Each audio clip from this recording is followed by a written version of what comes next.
নমস্কাৰ ছাত্ৰ-ছাত্ৰীসকল class 6 Navodaya entrance exam দিবলৈ যোৱা সমূহ ছাত্ৰ-ছাত্ৰীক আন্তৰিক শুভেচ্ছা জ্ঞাপন কৰিছো। আশা কৰোঁ তোমালোক সকলোৰে পৰীক্ষা ভাল হ'ব আৰু সিলেকশন পাবলৈ সক্ষম হ'ব। কালিৰ দিনটো অলপ সোনকালে গুচি যাবা, ঘৰৰ পৰা ওলাই দিবা, 10:30 বজাত পৰীক্ষা হলত পাব লাগিব আৰু লগত তোমালোকৰ যি আইডেন্টিটি প্ৰুফ ডকুমেন্ট লৈ যাবা, অৰ্থাৎ আধাৰ কাৰ্ড লৈ যাব পাৰিবা।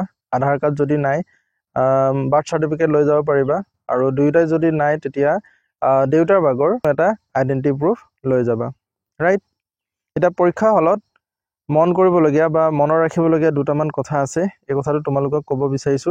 এটো হল সম্পূৰ্ণ পজিটিভ মাইন্ডসেটেৰে তোমালোকে পৰীক্ষা হলত সোমাবা। যেতিয়া পৰীক্ষা হল খোলা দিব আৰু খোলা দিয়াৰ পিছত তোমাৰ যি সিট হ'ব এই সিটটো বিচাৰি লবা আৰু তাত ধুনীয়াকে আৰামত ঈশ্বৰক চিন্তা কৰি বহি লবা, ঠিক আছে। তাৰপিছত তোমালবা কোলা বল পেন লবা, তাৰ হলনি নীলাও ল'ব পাৰিবা।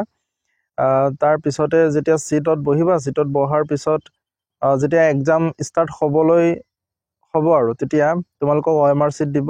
OMR সিটত এডমিট কাৰ্ডখন চাই যি ফিল আপ কৰিব লাগে সেই গোটেইখিনি শুদ্ধভাৱে ফিল আপ কৰিবা।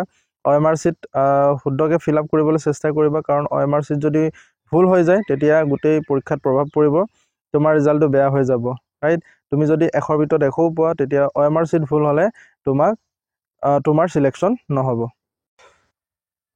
OMR সিট ফিল আপ কৰাৰ পিছত শুদ্ধকে ধুনীয়াকে ফিল আপ কৰাৰ পিছত কিবা এটা যদি বুজি নোপোৱা তেতিয়া তাত থকা উপস্থিত হৈ থকা শিক্ষকজনক সুধি লবা তোমালোকে কি কৰিব লাগে আৰু এই OMR সিটখন ধুনীয়াকে ফিল আপ কৰিবা। ফিল আপ কৰাৰ পিছত যেতিয়া পৰীক্ষা স্টাৰ্ট হ'ব তেতিয়া 1 নম্বৰ প্ৰশ্ন টাইমৰ কথা ইয়াত আছে, গতিকে গোটেই প্ৰশ্নটো একবাৰ চাব নালাগে, কি প্ৰশ্ন আহিছে গোটেইটো চাব নালাগে।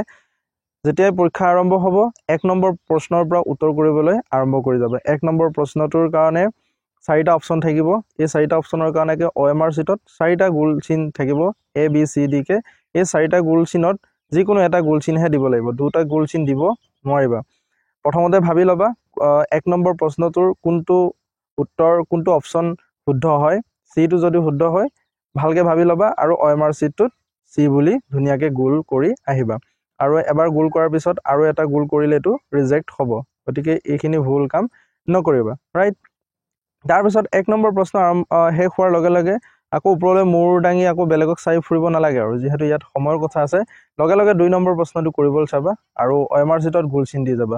3 নম্বৰটো নোৱাৰিলে এটো পিছত কৰিম বুলি অকমান থৈ দিবা, বাকি 4 নম্বৰলৈ আগবাঢ়িবা। এনেকৈ গোটেইখিনি কৰিবা। এতিয়া টাইম মেনেজমেন্টৰ কথা এটা তোমালোকক কৈ দিব বিচাৰিছো। তোমালোকৰ 3টা সেকশন থাকিব। এটা হল মেন্টেল এবিলিটি, 2 নম্বৰত হল গণিত, 3 নম্বৰত হল অসমীয়াৰ কাৰণে অসমীয়া হ'ব আৰু ইংৰাজী মাধ্যমৰ কাৰণে ইংৰাজী হ'ব।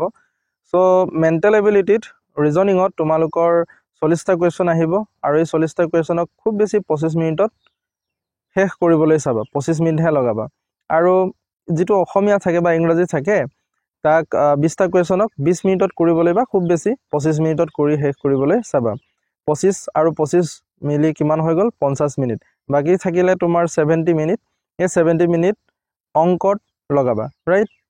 আৰু তোমালোকে প্ৰশ্নবোৰ সিৰিয়ালি কৰি যাবা মানে প্ৰথম ৰিজনিং আহিব, ৰিজনিং শেষ হোৱাৰ লগে লগে গণিত আহিব, গতিকে ৰিজনিং শেষ হোৱাৰ পিছত লগে লগে গণিতটো আৰম্ভ কৰি দিবা আৰু গণিত শেষ হোৱাৰ পিছত কি কৰিব লাগিব আসামিজ পাৰ্টটো বা ইংৰাজী পাৰ্টটো কৰিবা, ঠিক আছে।